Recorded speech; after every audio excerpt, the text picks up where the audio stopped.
Perkenalkan, nama saya Yohana Rika Lestari Tambunan, kelas 11 IPA 4, alamat Sentongan, hobi bernyanyi dan membaca novel.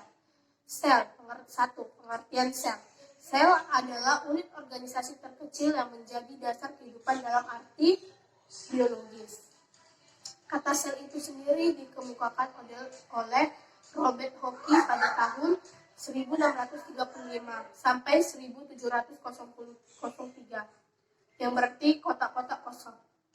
Setelah ia mengamati sayatan gabus dengan mikroskop, selanjutnya disimpulkan bahwa sel terdiri dari kesatuan zat yang dinamakan protoplasma. Istilah protoplasma pertama kali dipakai oleh Johannes Purkinje.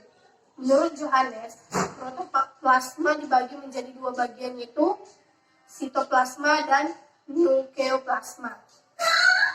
Swan dan Schleiden pada tahun 1838 menyatakan bahwa tumbuhan dan hewan mempunyai persamaan, yaitu tubuhnya tersusun oleh sel-sel. Selanjutnya, teori tersebut dikembangkan menjadi suatu teori sebagai berikut. 1. Sel adalah satuan struktural terkecil organisme hidup. 2. Sel merupakan satuan fungsional terkecil organisme hidup. 3. Sel berasal dari sel dan organisme tersusun dari sel. 2. Struktur sel. Sel terdiri dari 3 bagian utama, yaitu membran sel, inti sel, dan sitoplasma. Membran sel atau membran plasma. Membran sel adalah selaput yang terletak paling luar dan tersusun dari senyawa kimia, lipoprotein, gabungan dari senyawa lemak atau lipid dengan senyawa protein. Membran sel disebut juga dengan membran plasma atau selaput plasma.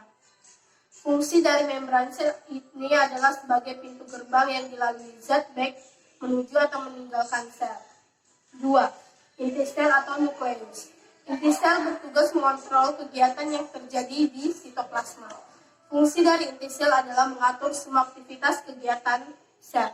Karena di dalam inti sel terdapat kromosom yang berisi DNA untuk mengatur sintesis protein. Inti sel terdiri dari bagian-bagian, yaitu 1. Selaput inti atau karioteka.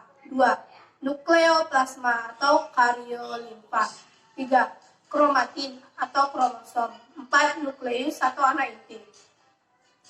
3. Sitoplasma atau organesa. Sitoplasma adalah bagian yang cair dalam sel. Khusus untuk cairan yang berasal dalam inti sel dinamakan nukleoplasma. Penyusun utama dari sitoplasma adalah air 90%. Berfungsi sebagai pelarut zat-zat kimia serta sebagai media terjadinya reaksi kimia sel.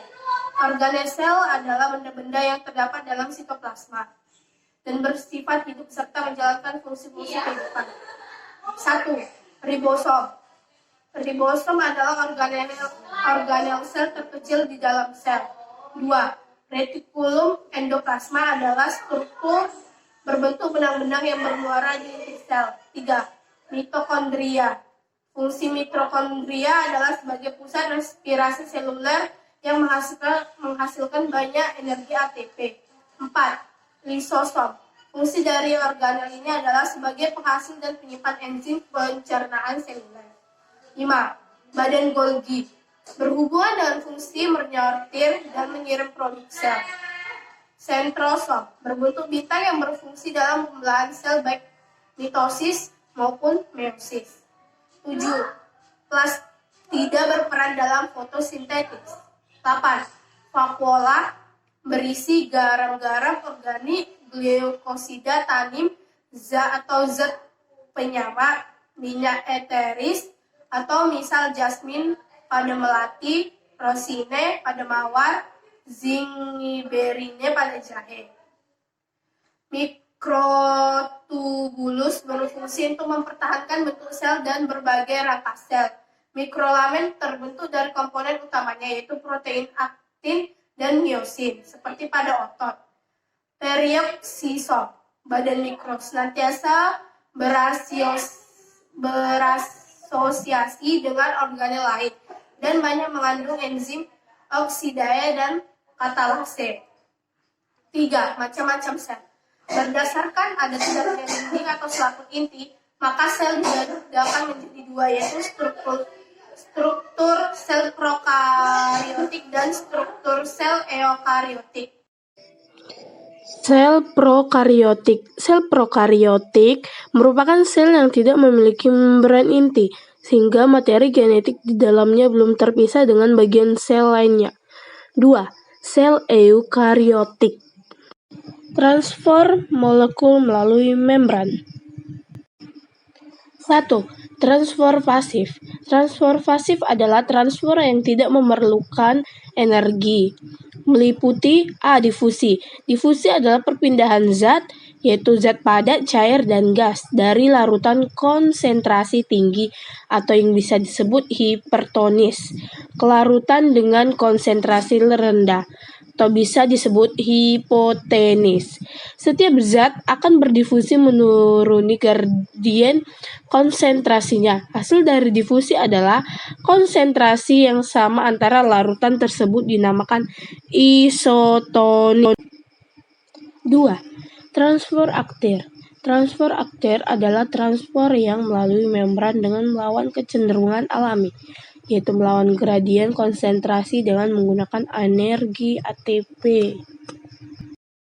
3. Endositos dan eksositos. Eksositos dapat diartikan sebagai keluarnya zat dari dalam sel. Oke guys, terima kasih telah menonton video ini. Jangan lupa like, comment, and subscribe ya. Terima kasih.